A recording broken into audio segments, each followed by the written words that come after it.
মিশরের রমণীরা, বিবি জুলাইখা সহ মিশরের রমণীরা ইউসুফ আলাইহিস সালামকে দেখে প্রথমে লেবু কেটেছেন, এরপরে চামড়া, এরপরে গোশত, এরপরে হাড্ডি, 4টা ভাগ কেটে গেছে, এরপরে আঙ্গুল খুলে পড়ে গেছে, আঙ্গুল কেটে পড়ে গেছে। প্রথম লেবু, এরপর চামড়া 2টা, এরপরে গোশত, এরপরে হাড্ডি, এরপর আঙ্গুল পড়ে গেছে। কিরে রমণী, তোমাদের হুশ কই?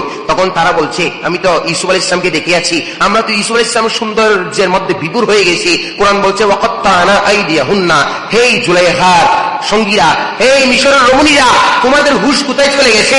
বলতেছে আল্লাহ ইউসুফ আলাইহিস সালামকে এত সৌন্দর্য দিয়েছে, ওই সৌন্দর্যের দিকে তাকাতে গিয়ে আমরা লেবু কাটতেছি, লেবু কেটে গেছে, চামড়া কেটে গেছে, গোশত কেটে গেছে, হাড্ডি কেটে আমাদের আঙ্গুল পর্যন্ত চলে গেছে।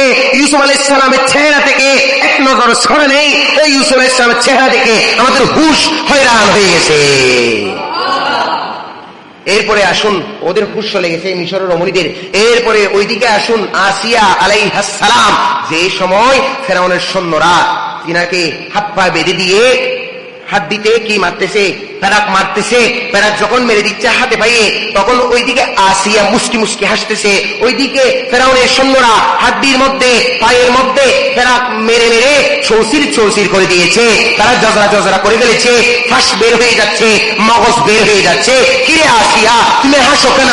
কিরে আসিয়া, তোমার কষ্ট হয় না? তুমি তো কাঁদছো না কেন? তোমাকে তো মারতেছি আমরা ফেরা কষ্টের জন্য, আর তুমি হাসতেছো কেন? তখন আসিয়া বলতেছে, তোমরা আমাকে এই জায়গায় হাতে ফেরাক মারতেছ, আমাকে পায়ে ফেরাক মারে আমার মগজ বের করে দিচ্ছ, আর ওই দিকে আমার আল্লাহ আমার জান্নাতের মধ্যে ফেরাক মারতেছে, সেজন্য আমার হুশ নেই। আমার নজর জান্নাতের দিকে, আসমানে গেট খুলে গেছে, আমি নজর দিচ্ছি জান্নাতে, ওই জান্নাতে যে জান্নাত আমার কামরা, ওই আমার কামরার মধ্যে আল্লাহর কুদরতি ফেরেশতারা ফেরাক মারতেছে। ওই ফেরাকের খেয়ালে আমি যখন লক্ষ্য করলাম, ওই দিকে খেয়াল দিতে দিতে আমার দিকে ব্যথা বেদনার খেয়াল পর্যন্ত হুশ চলে গেছে। জোরে বলুন সুবহানাল্লাহ। এখন তো ইউসুফ আলাইহিস সালাম এবং হযরতে আসিয়া আলাইহিস সালামের জান্নাত দেখা, ওই মিশরের রমণীরা ইউসুফ আলাইহিস সালামের চেহারা দেখা, এগুলা তো আল্লাহর সৃষ্টি। সুবহানাল্লাহ বলুন না। এগুলো ছিলেন আল্লাহর সৃষ্টি, এগুলা হলেন আল্লাহর সৃষ্টি। আল্লাহর সৃষ্টি বান্দারা দেখে হুশ হারিয়ে গেছে, কারো কারো হাত কেটে গেছে।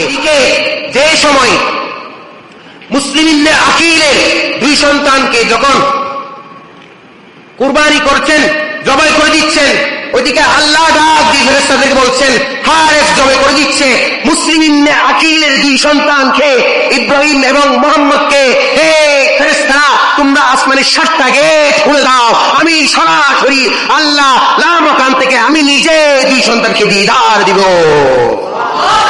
ওই 2 সন্তানকে আমি নিজে দিদার দিব। জোরে বলুন সুবহানাল্লাহ। সাথে সাথে যখন ওই দর থেকে সর হারেস আলাদা করে দিলেন, ওই 2 সন্তান আল্লাহর দিদারের মধ্যে নিমজ্জিত হয়ে গেলেন, তাদেরকে আল্লাহ কবুল করে নিলেন, তাদেরকে আল্লাহ আসমানে তুলে নিলেন, তাদের রূহ ইল্লিনে চলে গেছেন। আল্লাহ তাদেরকে এত দিদার দিয়েছেন যে দিদারে ওই 2 সন্তান বিভোর হয়ে গেছেন, তাদেরকে গর্দান কাটার হুঁশ চলে গেছে, কারণ তাদেরকে সরাসরি আল্লাহ 7টা গেট খুলে দিয়ে আসমানের সরাসরি দিদার দিয়েছেন। জোরে বলুন সুবহানাল্লাহ।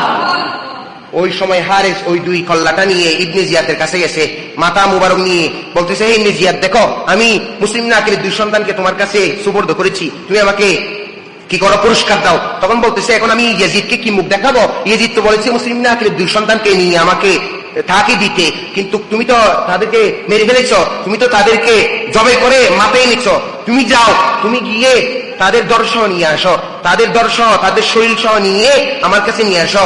তখন সে চিন্তা করলো হারেস, না, সে আমাকে বিনিময় দিবে না, কারণ ইবনে জিয়াদ জালেম ছিল, সে দূষর, সে বকবক ছিল। তখন সে আফসোস করতে লাগলো, আমি তো কোনো বিনিময় পাইনি।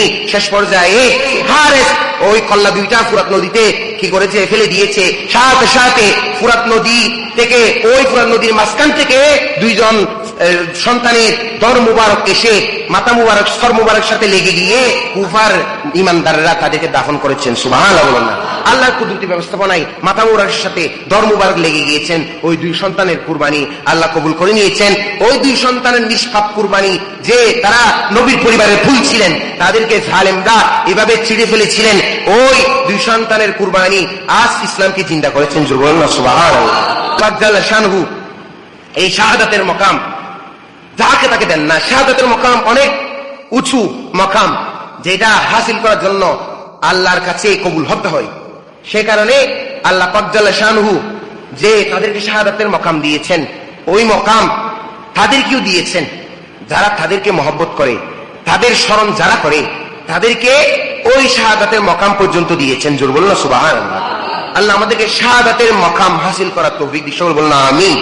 কিন্তু হুজুর, আমরা ওই শাহাদাতে কিভাবে চলে যাব? কিভাবে আমরা আল্লাহ শাহাদাত হাসিল করব, অর্জন করব? যে শাহাদাত অনেক উচ্চ মাপের শাহাদাত, আল্লাহর কাছে অনেক, এগুলো কবুলিয়ত। এই শাহাদাত গুলো, যে শাহাদাত আল্লাহ রাস্তা কুরবান হয়ে যায়, সরাসরি আল্লাহ দেখা দেয়, যে দেখা জান্নাতীরা জান্নাতে পর্যন্ত পাই না। কিন্তু হাদিস আসতেছে, আমরা আপনাদের থেকে ময়দানে গিয়ে এইভাবে মুসলিম নাকিরের মতো গর্দান গলা দিয়ে দিতে হচ্ছে না, কারবালার ময়দানে ইমাম হুসাইনের পার্কের মতো গিয়ে শাহাদাতে গলা দিয়ে দিতে হচ্ছে না। হাদিসে আমার নবী বলে দিয়েছেন, মান মাতা হুব্বে আলে মুহাম্মদ সাল্লাল্লাহু আলাইহি ওয়াসাল্লাম মাতা শাহীদান। সুবহানাল্লাহ বলুন না। যারা নবীর প্রেমে, নবীর আওলাদের প্রেমে শুহাদায়ে কারবালার মাহফিলের টাকা পয়সা অর্থ দিক দিয়ে আর্থিকভাবে, শারীরিকভাবে, মানসিকভাবে উপস্থিত হবে, শরীক শামিল হবে, অংশীদারিত্ব হবে, আল্লাহ তাদেরকে ওই উচ্চ মাপের শাহাদাত, যে শাহাদাত ইমামে হাসনানী করিমান হাসিল করেছেন, যে শাহাদাত মুসলিম ইবনে আকিল হাসিল করেছেন, যে শাহাদাত মুসলিম ইবনে আকিলের দুই সন্তান হাসিল করেছেন, ওই শাহাদাতের মকামের পরিবার পরিজনের ভালোবাসা নিয়ে যে ব্যক্তি কাজকর্ম করবে, যে ব্যক্তি ভালোবাসা রাখবে, তো আপনি মাহফিল করতে করতে যখন মারা যাবেন, তখন আপনার কলবে কারবালা নিয়ে আপনি কবরে যাবেন। সুবহানাল্লাহ বলুন না। আপনার কলবে কারবালা নিয়ে যখন কবরে যাবেন, তখন আপনি মাতা শাহীদান, আপনি শহীদ হয়ে কবরে যাবেন। আপনি মাতা মুমিনান, আপনি নেককার মুমিন হয়ে কবরে যাবেন। জোর বলুন না সুবহানাল্লাহ। আল্লাহ আমাদেরকে এই শাহাদাতের মাহফিলের মধ্যে কবুল করুক, সকলে বলুন না আমিন।